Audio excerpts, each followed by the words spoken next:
que cuando conocemos a Dios, algo sucede en nuestra vida, algo ocurre, algo cambia, algo se transforma, algo es revelador en nosotros y algo realmente nos da una luz particular a la cual antes no teníamos.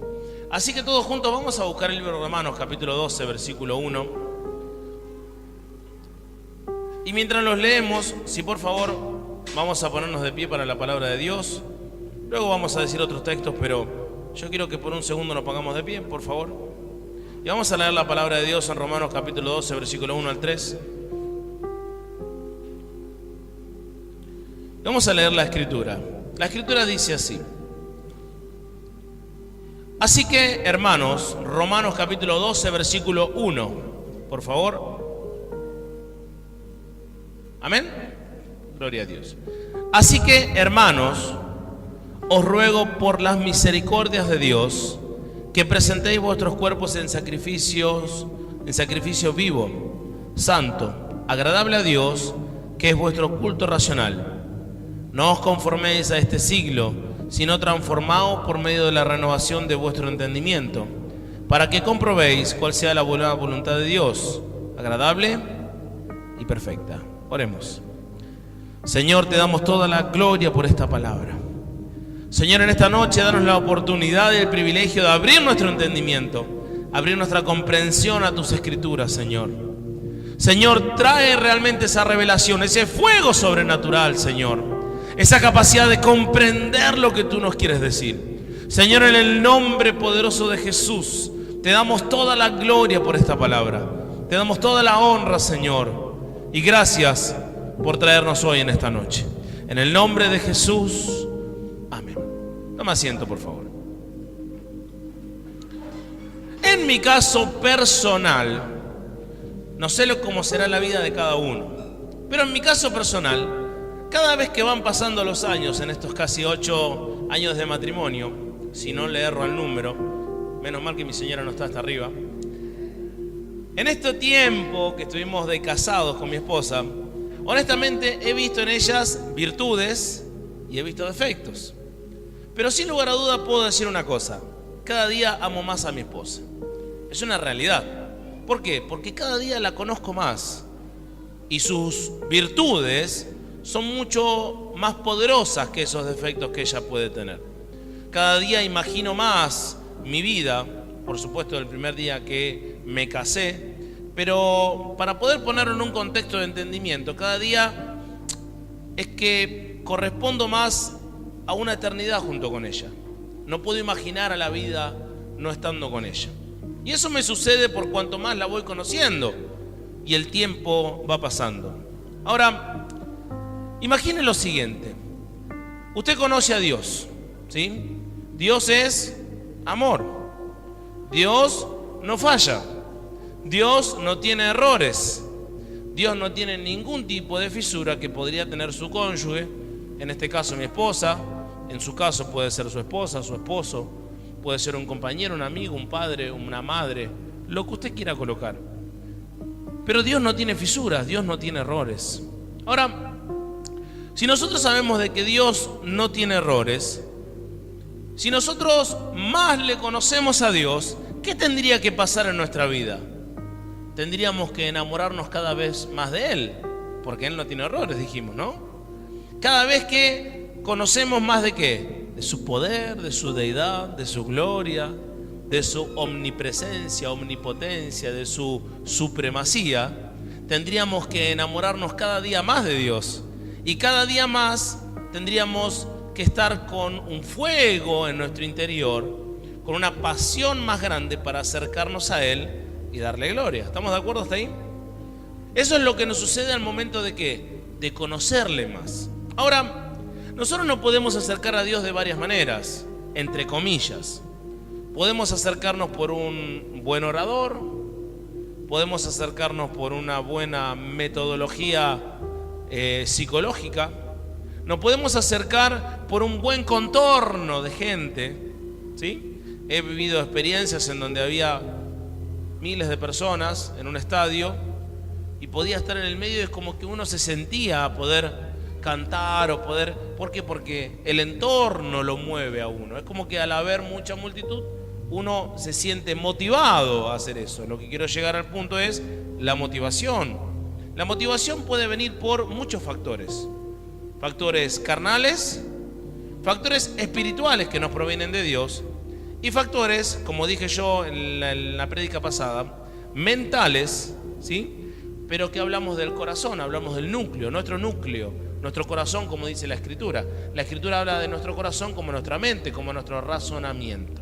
¿Estamos de acuerdo? Por lo tanto, una cosa es adorar a Dios de manera sentimental y otra cosa muy diferente es adorar a Dios con el entendimiento y que el entendimiento modifique nuestros sentimientos y produzca amor.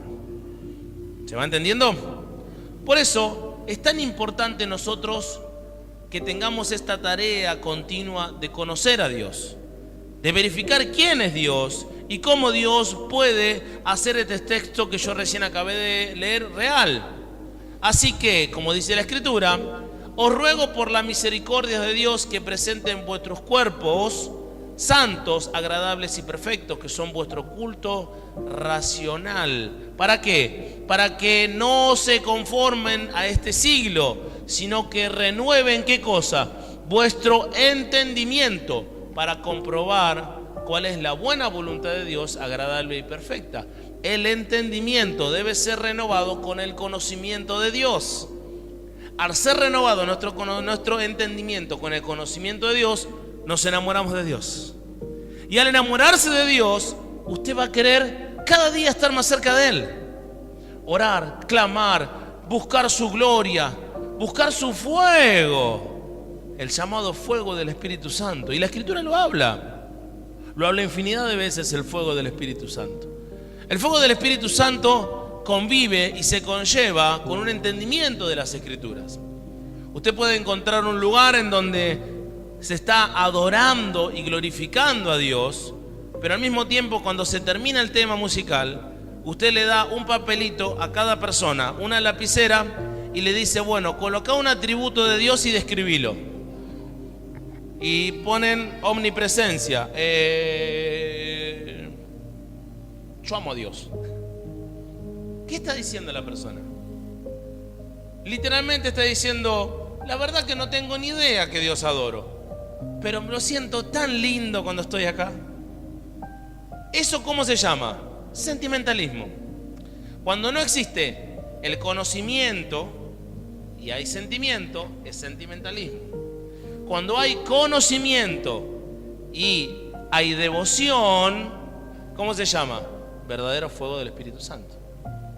Si usted adora a algo que no sabe lo que adora, pero lo adora porque es lindo y porque se siente bien estar con los hermanos y postrarse, y usted siente como un calor en su interior y dice, qué lindo que es estar acá en la iglesia, pero no conoce a Dios, ¿cómo puede decir que realmente está adorando al Dios verdadero? Yo quiero que usted comprenda y que entienda cuál es la línea que quiero encauzar. La línea que quiero encauzar es, está muy bien que todos adoremos a Dios y a mí me encanta adorarlo y lo glorifico, pero le pedí muchas veces perdón al Señor por no conocerle en su integridad. Porque cuando uno no conoce a Dios en su integridad, ¿qué es lo que sucede? Proviene la idolatría, porque conoce un Dios que no es Dios y adora a un Dios que no es Dios y glorifica a un Dios que no es Dios, que no es Jehová. Vio ahí por el libro de Isaías, cuando Isaías decía, bueno, ustedes hacen imágenes de madera, imágenes de piedra y adoran, prenden velas, lo glorifican. ¿Y por qué lo hacían esas personas? ¿Porque no les gustaba hacerlo? No, porque les gustaba, porque se sentían bien hacerlo. Otros que glorifican cosas del mundo, se sienten bien, no sé, qué sé yo, fumando, drogándose, se sienten bien robando y diferentes circunstancias. ¿Qué están adorando? La droga, el cigarrillo, el alcohol. ¿Qué están adorando? Cosas del mundo. Y no adoran a Jehová, que es el verdadero digno de adoración. ¿Por qué sucede eso? Porque no se conoce al verdadero Jehová. Yo hoy traje la historia de un gran hombre de Dios llamado John Wesley, porque es inglés, Y yo se las quiero leer tal cual como pude encontrar en su bibliografía. Hoy vamos a hablar de la historia de John Wesley. La clase que viene, o el martes que viene, vamos a hablar de otro gran hombre de Dios llamado Charles Spurgeon. Pero yo quiero hablarle así brevemente esta biografía para luego pasar directamente a cómo encender el fuego del Espíritu Santo. Y dice esta parte de la bibliografía que él fue el fundador de la Iglesia Metodista y uno de los más grandes evangelistas conocidos en la historia. Aún los historiadores seculares respetados dicen que a través del ministerio de Juan Wesley, sus ayudantes y convertidos, y el gran despertar sobre Inglaterra que resultó, Inglaterra fue liberada del terrible baño de sangre que caracterizó la Revolución Francesa, que ocurrió 2 años antes de la muerte de Wesley. Se dice que durante su ministerio viajó más de 400.000 kilómetros a lomo de caballo, una distancia equivalente a dar 10 vueltas alrededor de la Tierra sobre el Ecuador, y predicó más de 40.000 mensajes. Ahora, ¿cuál fue su secreto? Interesantemente, él ya era un ministro ordenado de la Iglesia Anglicana aún antes de experimentar su nuevo nacimiento en 1838. Unos 6 meses después, tuvo un poderoso encuentro con el Espíritu Santo. En sus propias palabras, dice así: estábamos reunidos y en constante oración, cuando alrededor de las 3 de la mañana, el poder de Dios vino poderosamente sobre nosotros, a tal grado que clamamos con un gozo excesivo y muchos cayeron al suelo. Tan pronto como nos recuperamos un poco de ese asombro y maravilla ante la presencia de su majestad, irrumpimos a una voz: te alabamos, oh Dios, te reconocemos como el Señor. A partir de allí, él comenzó a predicar con una unción y un poder extraordinario, y su predicación resultaba en convicción poderosa de pecados en los corazones de multitudes de personas. La verdad es que si uno se pone a leer sus mensajes hoy día, diría que no había nada en ellos como para poder provocar emoción. Y sin embargo, Dios lo usó para llevar a miles de personas al Señor. No era la palabra, era el poder de Dios sobre la palabra. Siempre al terminar su mensaje se oraba pidiéndole a Dios que confirmara su palabra, que pusiera su sello sobre ella y que diera testimonio de ella. Y Dios lo hacía así. Los pecadores sentían su culpa y clamaban a grito abierto y en gran angustia, pidiendo misericordia bajo la influencia de la profunda convicción de su pecado. Muchos caían al suelo bajo el poder de Dios en el momento del arrepentimiento. Unos pocos minutos después estarían regocijándose con la seguridad de que sus pecados habían sido perdonados y con una profunda conciencia de la paz de Cristo. Wesley relató la siguiente experiencia en su diario personal. Supimos que muchos se ofendieron al oír los clamores de aquellos sobre quienes descendió el poder de Dios, entre ellos un médico, quien dijo que podría tratarse de un engaño o una falsedad. Hoy, una de las primeras personas en clamar misericordia fue una mujer a quien dicho médico conocía por años. Al verla llorar, le pareció increíble que fuese la misma persona. Se acercó a ella y observó todos los síntomas y vio por la cara que corrían gruesas gotas de sudor y se estremecía hasta los huesos. Al ver eso no supo qué decir, pues quedó convencido de que no se trataba de ningún engaño, ni tampoco de ningún desorden natural. Mas cuando su cuerpo y alma fueron sanados en un instante, el médico vio el dedo de Dios en lo que le había ocurrido a la mujer. Pero las manifestaciones de la presencia de Dios no se limitaban a las reuniones. Algunos eran sobrecogidos por una tremenda convicción hasta 3 semanas después. De repente echaban tales gritos como si estuvieran en angustia de muerte. Se arrepentían y posteriormente se regocijaban por el perdón de pecados. Hay algunas declaraciones de Wesley que decían así: Wesley creía que los dones del Espíritu eran para nuestros tiempos. En una carta escrita en junio de 1746 declara: no recuerdo de ninguna escritura donde se nos enseñe que los milagros debían confinarse a la edad apostólica o cualquier otro periodo de tiempo. Es cierto que San Pablo dice que las profecías y las lenguas cesarán, pero en ningún momento dice que estos milagros cesarán antes de que cesen la fe y la esperanza. En una ocasión, otro ministro le preguntó cómo hacerle para lograr que mucha gente viniera a escucharle. La respuesta de Wesley fue: si el predicador está ardiendo, los demás vendrán para ver el fuego. Dame 100 predicadores que no le teman a nada excepto al pecado y no deseen nada excepto a Dios, y no me interesa ni una paja de que sean clérigos o laicos. Ellos sacudirán las puertas del infierno y establecerán el reino de los cielos en la tierra. ¡Wow! ¡Qué vida!, ¿no? Miren lo que pueden hacer ustedes, clamando por pasión, por un encuentro por el Espíritu Santo. Acá está hablando Wesley de que 100 personas pueden literalmente abrir y destruir las puertas del infierno. 100. Imagínense lo que puede hacer una iglesia como esta. Todo lo que puede transformar en el barrio de Lugano. Pasión por el Espíritu Santo, conociendo a Dios. Wesley, es verdad, estaba a las 3 de la mañana orando y recién ahí pudo conocer el fuego del Espíritu Santo. Sintió una convicción de pecados terribles. ¿Por qué? Porque conocía a Dios. Y él estaba en ese momento orando. ¿Por qué? Porque él sabía lo que era servir a Dios. Y él sentía en su corazón un fuego ardiente por agradarle. Él conocía las palabras como Jeremías capítulo 9, versículo 23, que dice: no se alabe el sabio en su sabiduría, ni en su valentía se alabe el valiente, ni el rico se alabe en sus riquezas. Mas alábese en esto en que se hubiere de alabar, en entenderme y conocerme que yo soy Jehová, que hago misericordia, justicia y juicio en la tierra, porque estas cosas quiero, dice Jehová, en conocerme y en entenderme. Dios quiere que le conozcamos, Dios quiere que le entendamos, Dios quiere que nosotros podamos despertar el fuego del Espíritu Santo en nosotros, esa pasión ardiente de servirle, de adorarle, de glorificarle, esa pasión de postrarnos ante Él cada día que venimos aquí en la iglesia, esa pasión de orar con fervor, con gloria, sabiendo de que Él es el Señor y que nada y absolutamente nada existe fuera de Él. Miren, en la Escritura también el Señor nos dice que su pueblo fue destruido porque le faltó el conocimiento. Es una realidad.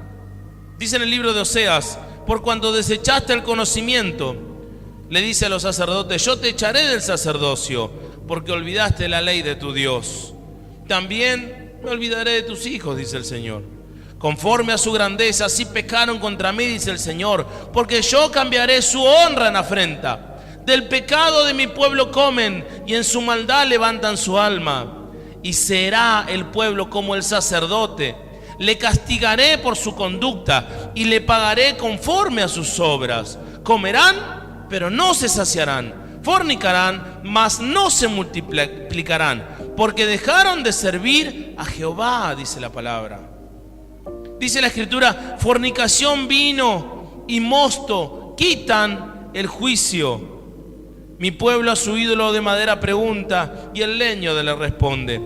Porque espíritus de fornicaciones lo hizo errar, y dejaron a su Dios para fornicar. Sobre las cimas de los montes sacrificaron, e incesaron sobre los collados, debajo de las encinas, álamos y olmos, que tuviesen buena sombra. Por tanto, vuestras hijas fornicarán y adulterarán vuestras nueras. No castigaré a vuestras hijas cuando forniquen, ni a vuestras nueras cuando adulteren, porque ellos mismos se van con rameras y con malas mujeres sacrifican. Por tanto, mi pueblo sin entendimiento caerá, dice el Señor, en el libro de Oseas capítulo 4, versículo 6. ¿Saben por qué dice eso el Señor? Porque cuando no hay entendimiento de la Escritura, puede haber adoración, pero no es una adoración genuina. Puede haber, uno se puede postrar, pero no precisamente se está postrando ante Jehová.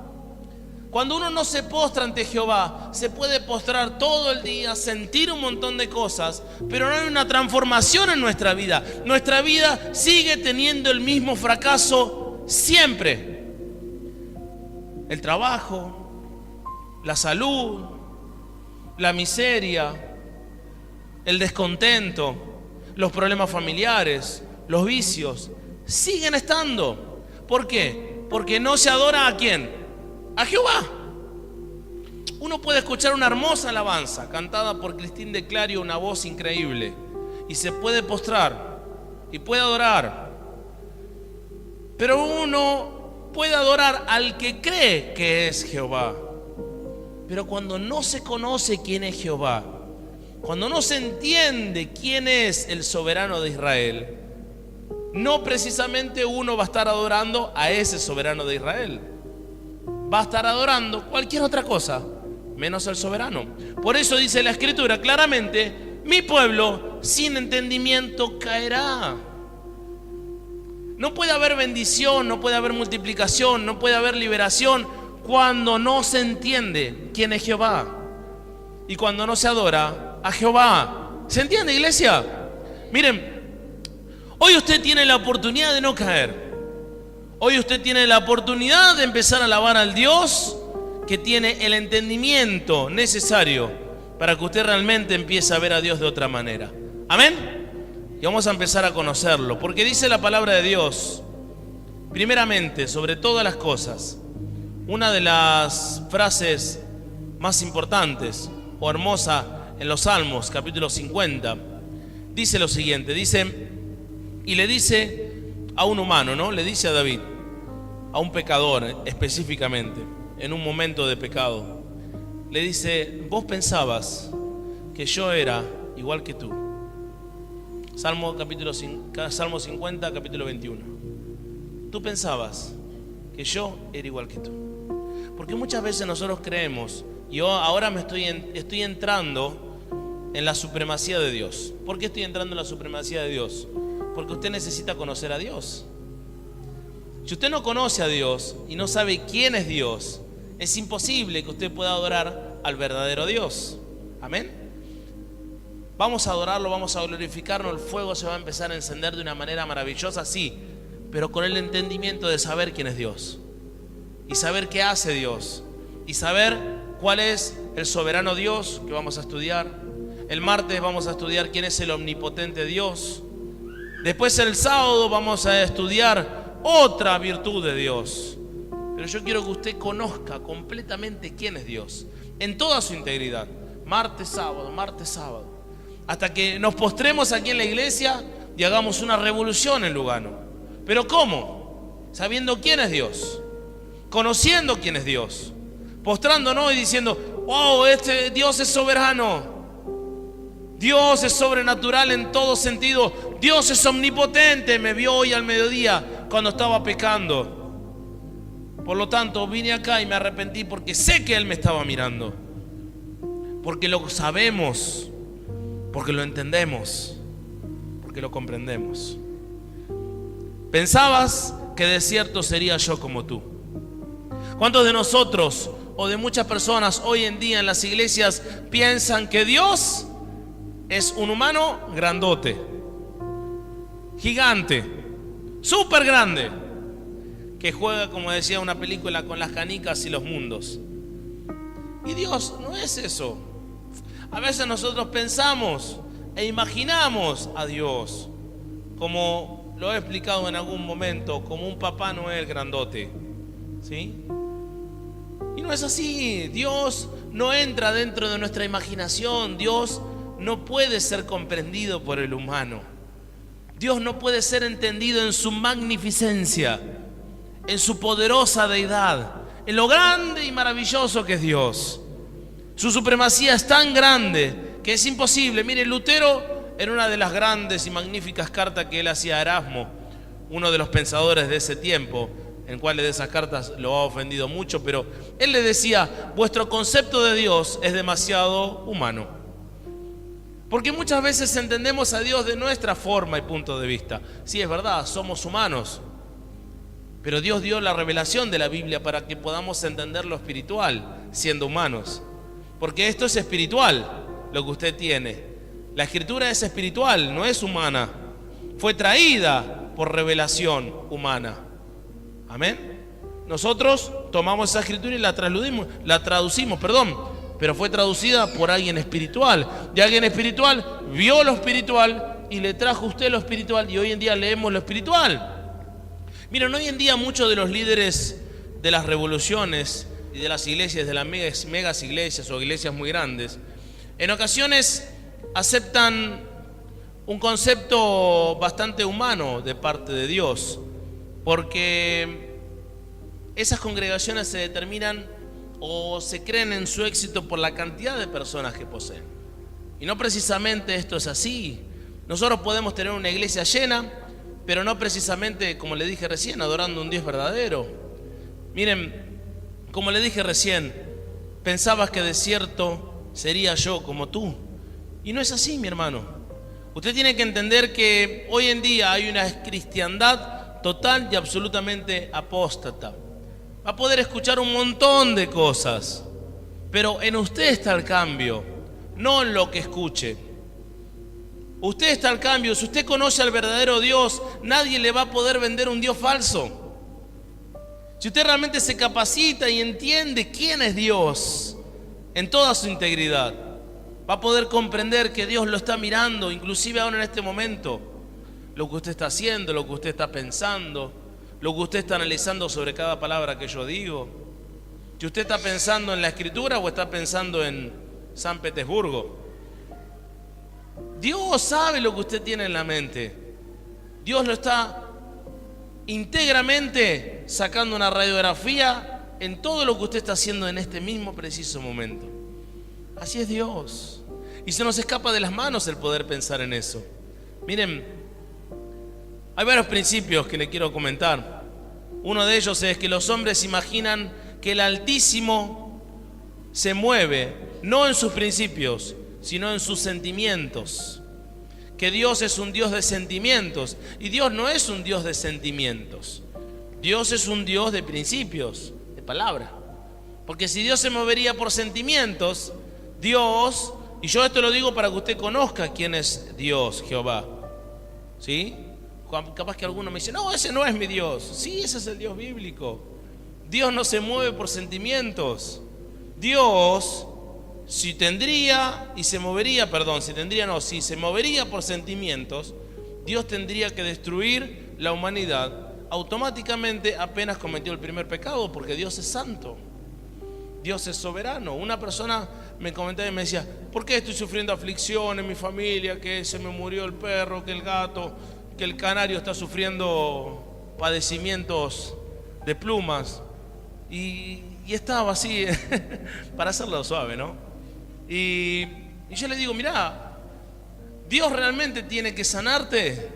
Dios realmente tiene que crear en vos y en todo tu entorno una sanidad. ¿Realmente puedes decirle a Dios el por qué no hace esa obra o reclamarle a Dios eso? ¿Estás en posición de poder hacerlo?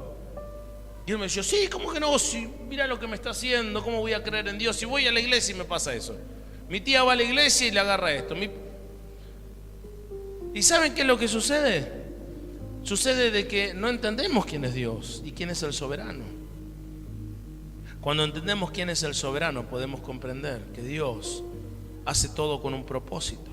Yo no sé cuál es el propósito, pero sin lugar a dudas sé que hay un propósito, porque la Biblia me dice que hay un propósito. Y cuando comenzamos a creerle a esto, a la Biblia, empezamos a ver que Dios se mueve por mandamientos y no por sentimientos. El sentimiento de Dios, usted lo lee en todo el Antiguo Testamento, en todo el Antiguo, desde el primer libro hasta el último libro, todos los profetas menores, usted va a ver condenación sobre el pueblo de Israel. ¿Por qué condenación? Porque Dios condena el pecado y nosotros somos pecadores. Bienvenido a este mundo. ¿Y qué tiene que hacer Dios con el pecado? Destruirlo. Amén. Por eso una de las cosas que usted tiene que saber al momento de orar a Dios y al momento de presentarse ante Dios, de que el Altísimo no lo mueven los principios, no lo mueven los sentimientos, lo mueven los principios. Y esos principios están escritos en la Escritura. Miren, hay muchos predicadores que suponen que la supremacía de Dios es una invención y que Satanás puede cambiar los designios que nos sucedan a nosotros en un futuro a su antojo. Usted es hijo de Dios, y si Dios está en su vida, usted ora al Señor y el Señor obra en su vida, y Satanás no lo puede destruir. Satanás no lo puede tocar. ¿Desde cuándo decimos, no, él me agarró este reuma, pero yo voy a la iglesia, confío en él, en Dios, y tengo el callo que me está matando y Dios no me lo sana? No, Dios lo está permitiendo con un propósito. Sos hijo, no sos bastardo. Y cuando vemos al diablo queriendo destruir nuestra vida, nosotros tenemos que pensar en una cosa, no en que el diablo está destruyendo, en aceptar la voluntad de Dios, orando a Él y buscando de su gloria.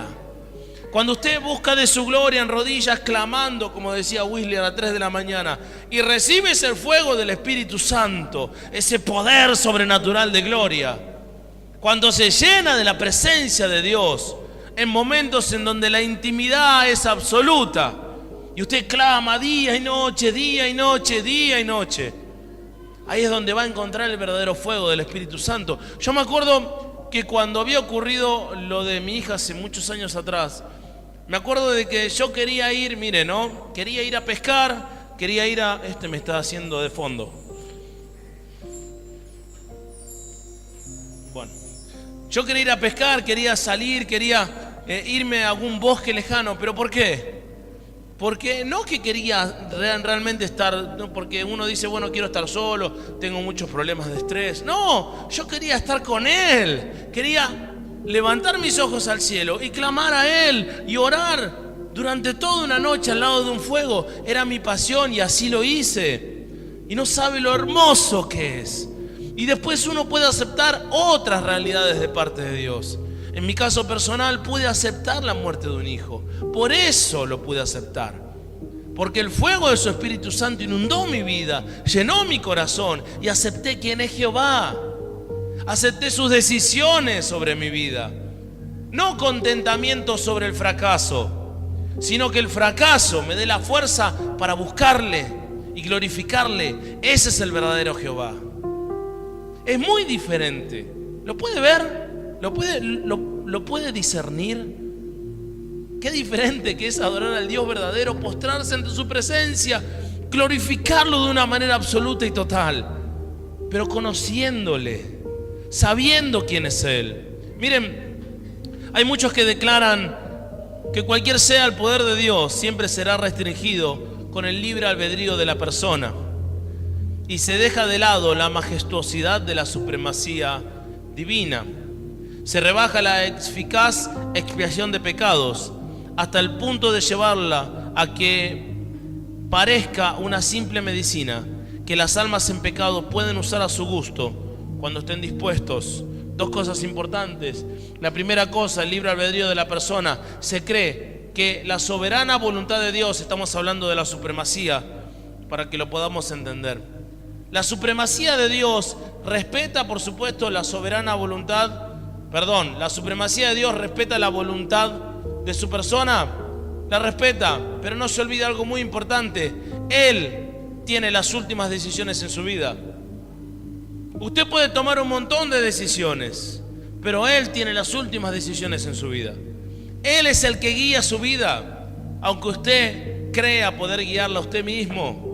Él es el que tiene el control absoluto cuando nos postramos ante Él, cuando creemos por fe, cuando creemos por gloria. Él es el que lleva nuestra vida a otro destino y a otro nivel completamente diferente. El problema es cuando no nos queremos dejar llevar por Él. Cuando decimos, no quiero ir para allá, venite, no quiero, vení. Y el Señor te va a llevar, pero te va a tardar, no un día, 2 días, te va a tardar más tiempo porque sos rebelde. Y somos rebeldes. Ese es el problema. Dios te puede llevar a lugares increíbles. Gloria al Señor. Podés transformar este lugar. Podés transformar a tus vecinos, a tu barrio, a tu entorno, a todo lugar. Acá es un lugar dificilísimo para trabajar. De verdad, la villa es un lugar muy difícil. Porque la gente no acepta la realidad de lo que vive. Y hay una realidad que vivimos y una realidad que tenemos que aceptar y una soberana voluntad de parte de Dios. Cuando viene esa soberana voluntad de parte de Dios, nos postramos ante Él y lo glorificamos a pesar de la situación que vivimos, a pesar del lugar en donde estamos. Eso es la supremacía de Dios. Es difícil aceptar la supremacía de Dios. Por eso es tan difícil adorar al Dios verdadero. Es tan difícil glorificar al verdadero Santo de Israel, al verdadero omnipotente de Israel. Miren, cuando hablaba y decía recién que la eficacia y expiación de pecados se reduce hasta el punto de llevarla a una simple medicina, es cuando uno va a buscar de parte de Dios una sanación, un milagro, y no va a buscar la salvación de pecados. Yo cuántas veces hablé de la vida eterna. Cuando se reduce la vida eterna y se coloca por debajo de una sanación, de un milagro económico, de una satisfacción personal en tu familia, cuando se rebaja la vida eterna, estás rebajando literalmente la sangre de Cristo a un milagro. Un milagro es más poderoso que la sangre de Jesús. ¿Por qué? Porque la sangre de Jesús, ¿qué hace? Limpia de pecado. ¿Amén? ¿Cuándo están conmigo? ¿Qué hace la sangre de Cristo? Limpia de pecado. Limpieza de pecado absoluta en tu vida, ¿qué te da? Vamos, vida eterna. Un milagro en tu vida, ¿qué te da? Satisfacción a tu cuerpo, a tu vida. Cuando nosotros decíamos más el milagro de parte de Dios, la transformación económica, la transformación en la familia, ¿qué hacemos? Bajamos la sangre de Cristo a segundo lugar y no adoramos al Dios verdadero. ¿Se entiende? Qué importante que es entender esto, de saber de que lo hermoso es el futuro que usted va a tener junto con Cristo. ¿Alguien que me diga amén? ¿Cuál es el futuro con Cristo? La vida eterna.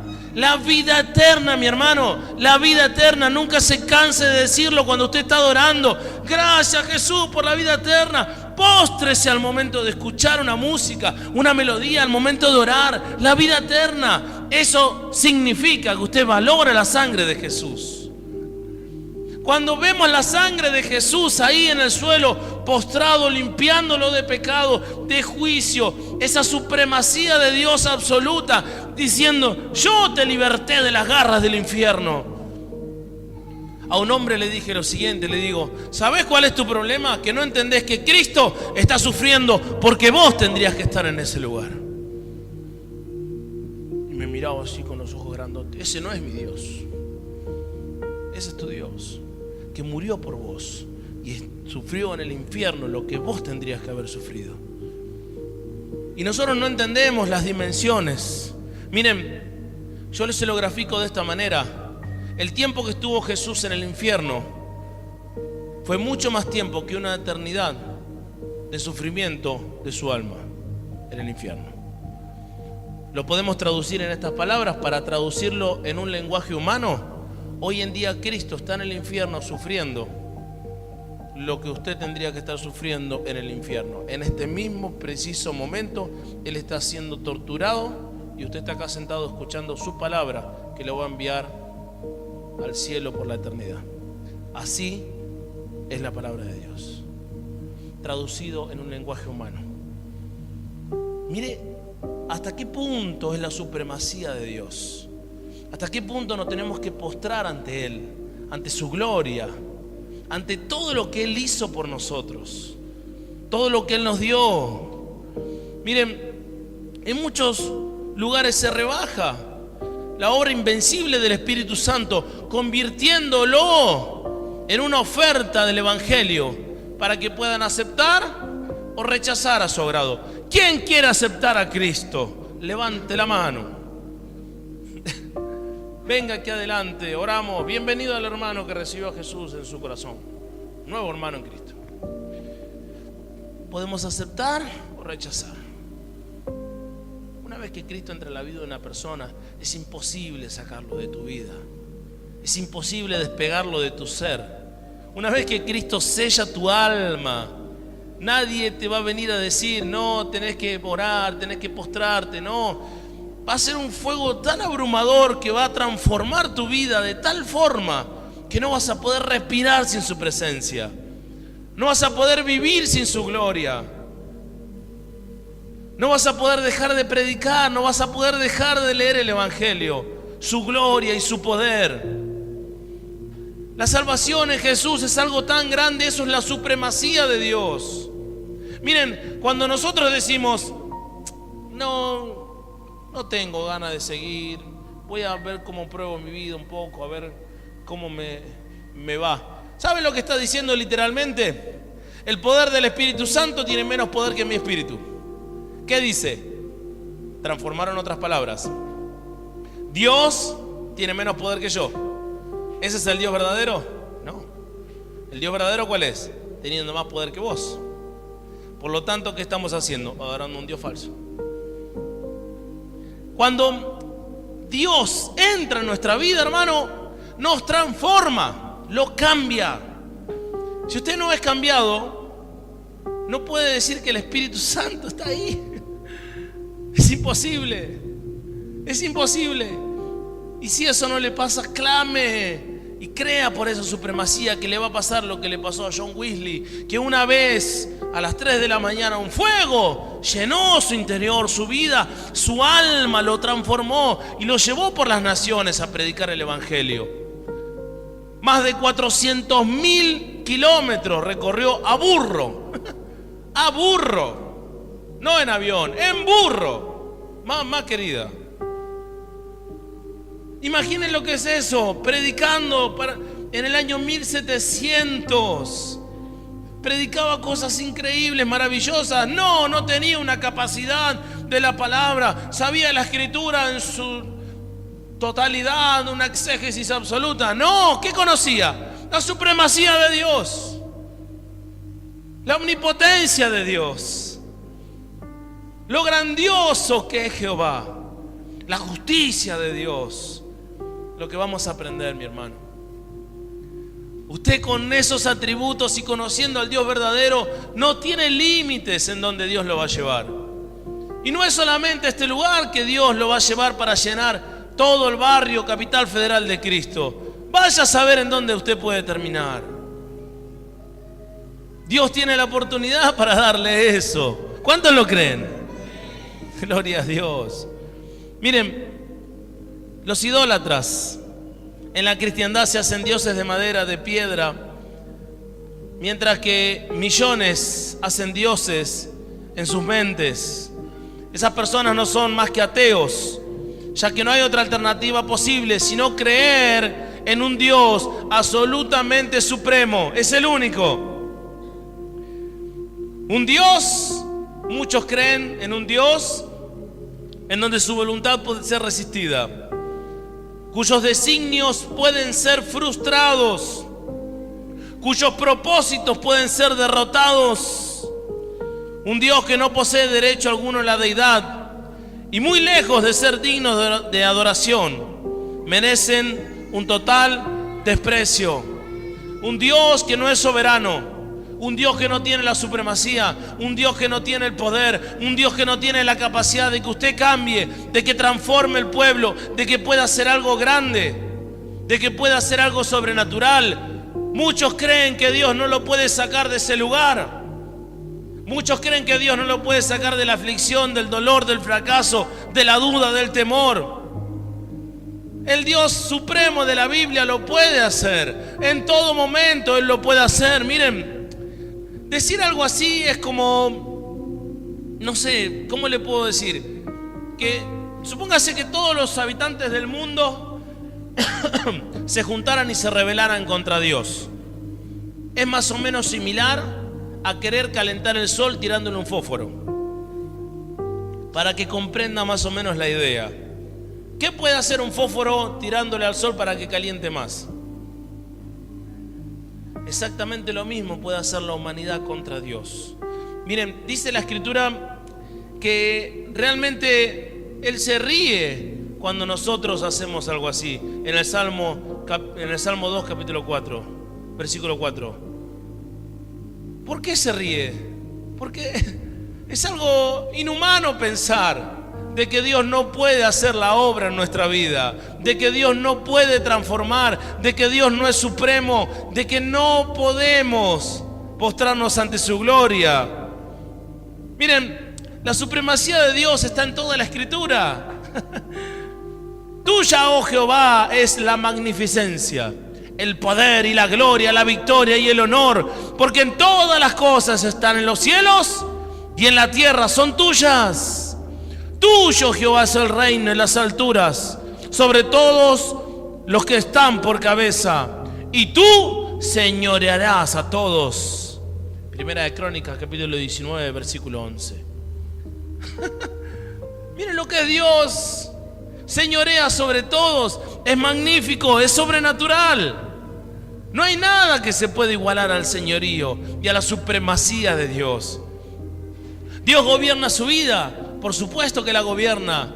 Dios señorea en su vida, por supuesto que señorea. El problema es que nosotros no lo creemos y adoramos un Dios falso. Y cuando eso sucede, cometemos idolatría. El Dios total y absoluto y sobrenatural, el supremo Dios absoluto, es el que guía su vida, y usted está conforme con lo que Él le habla y le cree. ¿Saben dónde lo veo muchísimas veces? En un diezmo. Cuando uno no diezma, ¿qué está diciendo literalmente? No creo en lo que Dios me dice. Dios es soberano y supremo, no, porque no creo en lo que dice. Dios te dice diezma el 10% de lo que te ingresa. No, este mes no puedo porque no llego. Literalmente, ¿qué estamos diciendo? Dios no es supremo. Y después queremos postrarnos y que cambie nuestra realidad en nuestra vida, si no estamos creyendo en el Dios verdadero, en Jehová. ¿Se comprende lo que digo? Dígame un amén, por favor.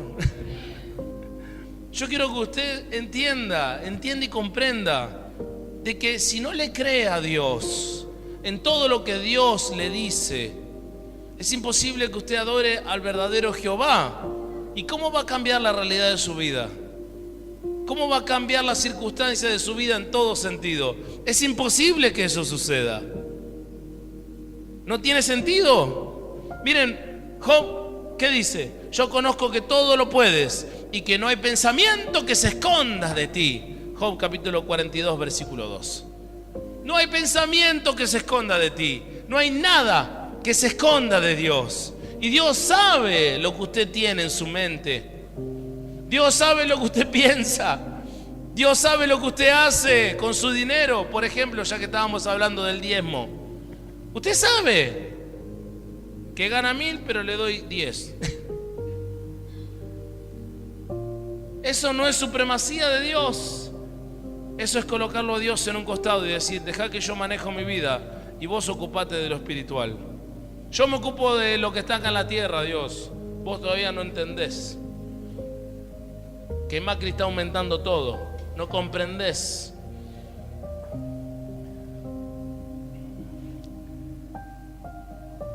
Nuestro Dios está en los cielos. Todo lo que quiso ha hecho. Salmo 115, 13. Él todo lo hizo y todo lo que quiere lo hace. ¿Y por qué? Porque no hay sabiduría ni inteligencia ni consejo contra Jehová. ¿Quién le puede dar un consejo al Todopoderoso? ¿Quién le puede dar más inteligencia al Todopoderoso? ¿Quién le puede dar más sabiduría a Jehová de los ejércitos? Nadie, mi hermano. Jamás, es imposible. La Escritura está en todo, la supremacía de Dios está en toda la Escritura. Miren, hermanos, ¿se acuerdan cuando se dividió el mar? Allá por el libro de Éxodo, capítulo 14. Y las aguas se levantaron como muros, dice la palabra de Dios. Supremacía. Dios gobierna las leyes físicas y las pueden quebrantar cuando Él quiera. Él puede levantar 2 muros a una pared de agua. ¿Cuál es el problema? Dios tranquilamente puede, como hizo en Números capítulo 16, abrir el abismo y meter a todas las personas que fueron rebeldes, que se rebelaron contra el profeta. Se rebelaron contra Moisés, ¡pum!, abajo. Y los mandó todo al abismo. ¿Por qué? Porque Él lo puede hacer. No, Dios, vos no tenés que salvar a las personas, no mandarlas al abismo. No, ese es nuestro soberano Dios. ese es el soberano Dios. Tenemos que creer que nosotros somos criaturas y nos creemos autosuficientes, nos creemos capaces, nos creemos más vivos que el Señor. No, yo soy más vivo, no creo. Esto cuando tenga tiempo voy a ir a ver cuándo oro, cuándo sigo la palabra. Cuando tenga tiempo. Miren, ¿se acuerda cuando en Josué capítulo 10 el Señor detuvo el sol? Y le dijo: sol, detente ahí en Gabaón. Y tu luna en Gedeón. ¿Qué hizo? Literalmente detuvo el planeta Tierra. Le dijo: planeta Tierra, deja de girar. ¿Y saben que si el planeta Tierra deja de girar, nosotros salimos explotados hacia la atmósfera? A 150.000 kilómetros por hora, así. Sale como cohete para afuera. Sale como tiro, porque nunca frenó en el coche y se dio la cabeza contra el parabrisas. A mí me pasó 2 veces. Flor de Chichón, mi nena también ahí. Y íbamos a 40. La Tierra gira a 56.000. ¿Sí? Imagínense a dónde va a parar. A Marte, el más gordito sigue de largo. ¿Sí? Yo no sé dónde voy a terminar, pero en algún lado voy a ir. Y el Señor dijo: no, quédense todos ahí. ¡Chuc! Él puede manejar las leyes físicas. Él puede manejar todo lo sobrenatural. ¿Se acuerdan cuando en Isaías capítulo 38 hizo retroceder el tiempo? Porque dice la Escritura: y retrocedí 10 grados el reloj de Acaz, para que vos te dieras cuenta de que realmente esta palabra es verdad. Hizo retroceder el tiempo. Al que le gusta Back to the Future, ahí tienen. Busque Isaías 38:8 y lo va a encontrar. Un retroceso en el tiempo, en la Escritura. ¿Por qué? Porque Dios es supremacía. Miren, hermanos, le podría decir un montón de más de ejemplos. Elías, cuando los cuervos le llevaron comida, ahí por el Primera de Reyes capítulo 17, que le llevaron comida porque él no estaba a punto de morir. Los cuervos le llevaron comida. Hasta donde yo sé, los cuervos me comen la comida, no me llevan comida, ¿sí? Y los cuervos le llevaron la comida al profeta cuando se cayó un hacha sobre el río. Y le dijo el Señor: levanta el hacha, ponga así la mano, y ve que el hacha se va a levantar, un pedazo de hierro en el fondo del mar, en Segunda de Reyes capítulo 6. Y usted ve como el hacha sale y se levanta. Un montón de prédicas podíamos hacer de cada uno de estos puntos. Podría extenderme durante 2 horas con cada uno de estos puntos. Aquellos que leyeron el libro de Daniel, ¿se acuerdan qué hizo el Señor? ¿Cerró la boca de quién? De los leones. ¿Usted conoce un león que no lo quiera comer cuando tiene hambre? Si lo tiene, preséntemelo, que lo ponemos acá. Dios es soberano sobre la creación, sobre las plantas, sobre los animales, sobre todo. Dios sigue reinando. Acá no es producto de la casualidad, de que bueno, se alinearon los planetas. No. Dios, ¿por qué permite que haya polución? ¿Por qué permite que haya efecto invernadero en la tierra? Porque le dice al humano: ustedes quieren pecar, si quieren seguir matando, mátense, pero no me echen la culpa a mí de su pecado. Yo los puedo salvar y les quiero dar vida eterna. El problema es que nosotros nos alejamos de Dios. El problema es que nosotros no creemos que Dios es soberano. El problema es que nosotros no creemos que Dios puede hacer las cosas reales. Miren, hay una supremacía total y absoluta de Dios también en el Éxodo capítulo 34. No lo busque, se lo digo así rapidito. 3 veces al año el pueblo de Israel tenía que subir a adorar. Y en ese tiempo el pueblo cananita, que era enemigo del pueblo de Israel, podía venir tranquilamente y destruir todo el pueblo de Israel, porque solamente en el pueblo de Israel, en esas 3 veces al año que ellos subían a Jerusalén a adorar, se encontraban solamente las mujeres y los niños. 3 veces al año sucedía eso. ¿Sabe lo que hacía el Señor? No lo dice la Biblia, pero a mí me encanta pensarlo. Colocaba ángeles todo alrededor de esa ciudad. Y los cananitas no podían entrar, aunque ellos querían y sabían de que solamente había niños y mujeres. 3 veces al año. Israel, nadie podía entrar al pueblo de Israel. 3 veces al año. ¿Y los varones qué hacían? ¿Se iban a jugar a la pelota a Jerusalén? ¿Qué hacían? ¿Iban a qué? A adorar. ¿Qué está esperando usted para adorar al Señor? Para que el Señor proteja a su familia, a su casa y todo lo que usted tiene. Yo no estoy hablando de simplemente, bueno, voy a ver si voy a un culto de vez en cuando pueda. Yo no estoy diciendo que lea algún texto, algún devocional. Yo no estoy diciendo, no, estoy diciendo adorarlo. Oración. Postrarse ante la presencia de Jehová y rendirle gloria. Juntarse con otro hermano, veníate a casa, vení a tomar unos mates. No, vamos a orar. Vení, vamos a orar 2 horas, vamos a darle gloria al Señor en casa. Vamos a postrarnos ante su presencia. Que el lugar no tiene que cambiar. Mi casa tiene que cambiar. Mi realidad de mi vida tiene que ser transformada. Esposos, no, vamos a ver una peli. No, vamos a orar 2 horas. Si los nenes están durmiendo.